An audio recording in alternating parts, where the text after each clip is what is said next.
Australia has beat India in the second test and they win Adelaide test by 10 wickets.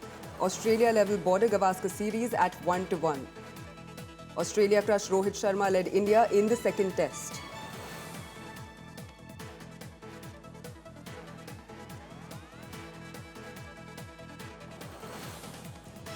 Nikhil Naz is joining us live on the broadcast for more on this. Nikhil, Australia has beat India in the second test. How will the Indian batters seek to bounce back in the third test? Chetna, I mean, third test still, about more than a week to go for that. But at the moment, I think they will have to look back and, do a entire post-mortem of what really happened in Adelaide. Because after that stunning victory that India got in Perth, you expected a better fight back. You, of course, knew that Australia will come back fighting, as they did, but not as one-sided as it's eventually turned out to be. If India got that win in Perth, which was one of their finest, this you'd have to say is as thumping a win that Australia have got in Adelaide as India got in the first test match in Perth. So it's been a very topsy-turvy sort of series so far. It's a 5-match series. We only had 2 test matches, but very topsy-turvy, lopsided encounters that we've seen. I don't think that after that victory in Perth, anyone expected the Indian batting to capitulate the way that it has done in this test match. I mean, there will be a lot of things to be looked at, whether, Indian batters were, found wanting against that moving ball. You knew that, pink ball wasn't going to be easy to negotiate. Having said that, India has also had some sort of experience in pink ball cricket, so you expected a better batting performance. But there is a reason why Australia have never lost a pink ball test match in Adelaide. And I think that reason was pretty evident here in this game where they dominated. Starting day 3, India were, with their backs against the wall. Not too many people were giving them any sort of chance. So you thought that maybe some sort of a fight back with Rishabh Pant, Nitish Reddy on the crease. Maybe India, if they can give Australia a target of about 100, 150, they could have been in the game. But that wasn't to be. A target of 19 was never going to be a challenge for this Australian team. And I think that's where you'll have to look at, India's batting performance. That's going to come under scrutiny. Your bowlers bailed you out in that first inning in Perth. But this time, as you're seeing clearly, the batting has failed once again. And your stalwarts not getting runs. I think the biggest difference between India and Australia in this test match was one man, Travis Head. He gets that 140, completely takes the game away from India. And you expect a knock like that from a Travis Head in tough testing conditions. And you expected the same thing from some of the stalwarts in Indian batting, the likes of Rohit Sharma, Virat Kohli in that batting lineup. But unfortunately, in both innings, these 2 stalwarts failed to get any sort of runs for India. And once your big guns don't fire, you don't stand a chance against a team like Australia. And as I mentioned, a team that has never lost a pink ball test match in Adelaide. You needed to come up with a better batting performance. And I think that's the major issue. Going into the next test match, you'll have to look at, but what is it that you can do? It's not that you're carrying a lot of reserves in terms of batters. So even if you make a change or 2, your batter still, your mainstay of the Indian batting will have to step up. A Shubman Gill, a Virat Kohli, a Rohit Sharma, as I mentioned. Some of these batters will have to get you a lot of runs. KL Rahul, for that matter, they reposed faith in him. He opened in the last game, so they said, okay, let's open with him in another game. But unfortunately for him, in this test match, both innings weren't really a standout performance from him. So multiple batters, big names, all right, but you need to get runs to win a game in Australia. And that's unfortunately something that the Indian team couldn't do. That's right. Will Mohammad Shami be available for the third test in Brisbane, Nikhil? Not quite. I don't think so, Chetna. I know that there are talks about, rushing Mohammad Shami back and getting him to bolster the Indian bowling lineup. While of course Shami is a proven performer, a star, and India would really be happy if he can join back. But what I'm getting to hear is that probably by the 4th or the 5th test he'd be available. But then that begs the larger question: if there is one bowler who's injured, does that mean that the Indian bowling cannot really step up onto the plate? I don't think that should be a scenario. Indian cricket prides itself on the fact that we've got massive bench strength, that we can field about 2 to 3 international teams at the same time. So if you're going to be talking about that bench strength, one bowler missing, can that be the reason that India is not doing well? I don't think so. And if that is the case, then it doesn't augur well for the bench strength of the Indian team. So I think you've got the resources. They made a couple of mistakes, I still believe, in terms of their team selection. Nitish Reddy as an all-rounder, while he's had a good time with the bat, I don't think Nitish Reddy is the kind of bowler that can get you wickets. So that's one problem area. You've gone with Harshit Rana, not really tested in red ball cricket, but you've gone with him because he's that tall, hit the deck sort of a bowler that got you excited. So you've gone with him, but I still think you have someone like an Akashdeep in the reserves who can get the ball to move. Would have been far more handier than a Harshit Rana. So you made a few selection mistakes. Yes, Shami back would be a great thing, but I don't think you should just rely on a Shami back.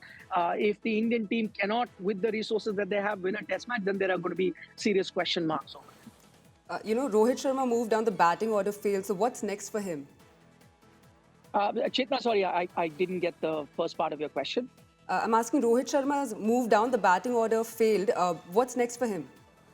Rohit Sharma, I think you're talking about, because I could not hear properly, but yes, he did move down in the batting order.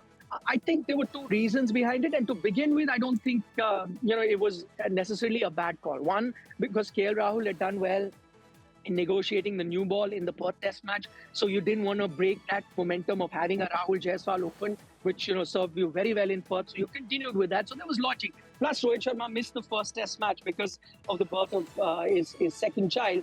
So he was coming off fresh, would have needed some time to get used to Australian conditions. So I think it was a sensible decision to get him down to the middle order. But the troublesome signs were the way he's batted. So in those two innings, he's looked all at sea, feet not moving. It's okay, a batter can fail, runs don't come by for some time, as it's not happened with Rohit Sharma.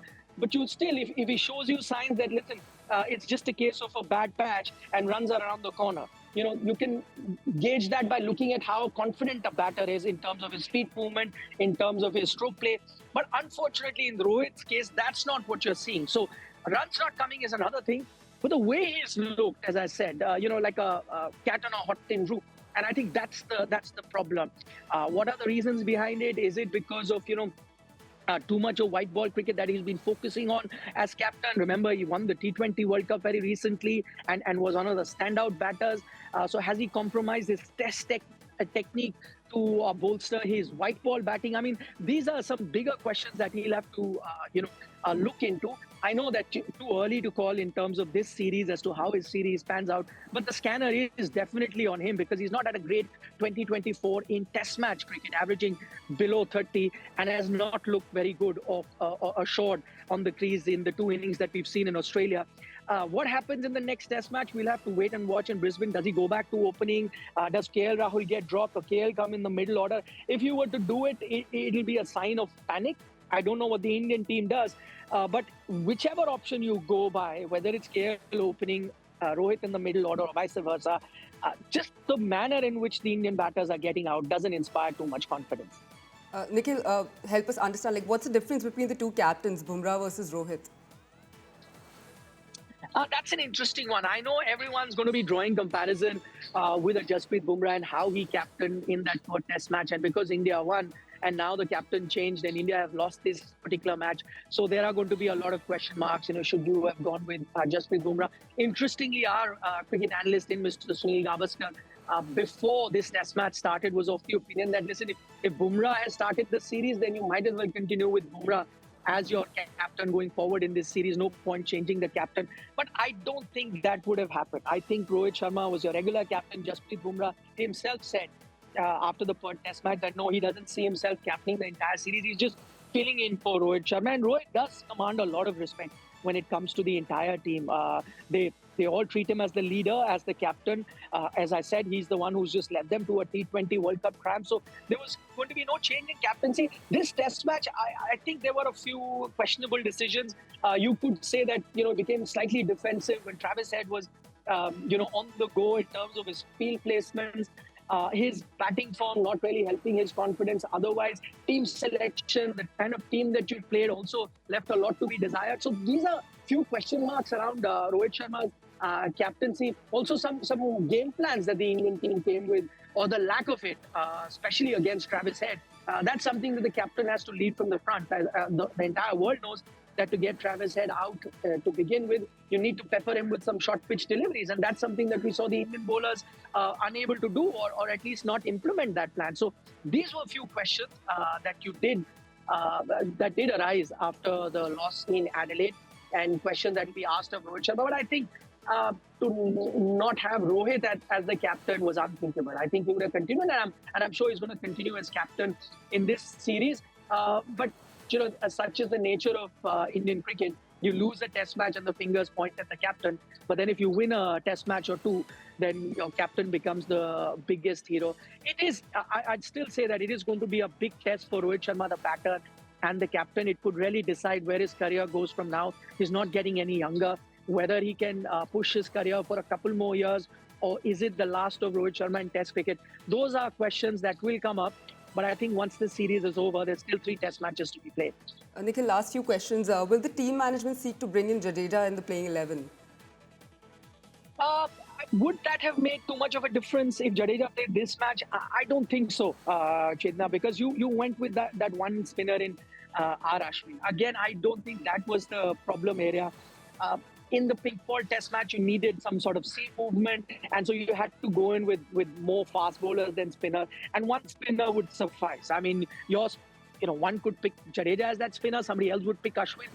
That would just be a very close call. So either ways, you play Ashwin or Jadeja, I don't think would have made too much of a difference. In fact, Ashwin bowled very well in this test match, only that the conditions weren't very conducive to spin bowling. So I think that was the only thing. Would Jadeja have made much of a difference? I don't think so. I think where they faltered was in their selection of fast bowling. As I said earlier, Harshit Rana hit the deck bowler. Maybe at Perth was a right decision to go with a bowler like that, but not in Adelaide. In Adelaide, you need a bowler who can get some lateral movement, who can get some seam movement, and you have a bowler like that in Akashdeep. He's done well in the limited time that he's played Test cricket for India. And as you saw, when Harshit tried to even get that, he tried to go to his plan B, not to the hit the deck bowling, but go to plan B and really pitch the ball up to allow some sort of movement. He wasn't really successful with that. So in that sense, he's not that kind of a bowler. That's the one mistake you made in your bowling rather than spinners. The other is Nitish Reddy, you're playing primarily because you think he's a fast bowling all-rounder, and he's done well with the bat. But can Nitish Reddy be the bowler who will pick you wickets? I don't think so. So if you're going to treat him like a batter and play him, that's all right. But at best, the only role he can perform as a bowler is to allow some sort of rest for your rest of the fast bowlers. And this comes in to bowl 3-4 overs to allow some rest for Jasprit Bumrah and Mohammad Siraj. That's the best that you can use him for. Can you use him as a frontline bowler to get you wickets? I don't think so, which is why I think the better call would be to look at a Sarfraz/Jurel/Nitish Reddy and pick one of them as a pure batter. Whoever you think is going to do the job for you. Do not look at it as, okay, because Nitish Reddy is offering me a few overs, I'll go with it, but those few overs are not going to bear any dividends. So you'll have to look at it like that. I think those are the mistakes they made in their bowling. And also, of course, the first inning. So one, the selection of the bowlers and the way they bowled in that first inning of Australia, I think they just did not get their plans right. Everyone in world cricket knows that in pink ball games, you have to have a different line and length. But India continued to bowl the line and length that you bowl in Perth because that was successful there. The ground had changed. Australia realized it. They've played plenty of pink ball cricket. And Mitch Starc, the standout performer, actually showed you the lengths that are needed in Adelaide. India only realized it, but by that time, the ship had sailed. By that time, Travis had got plenty of runs. So these are things that they need to look at rather than, if a Jadeja comes in or not. And that makes a difference.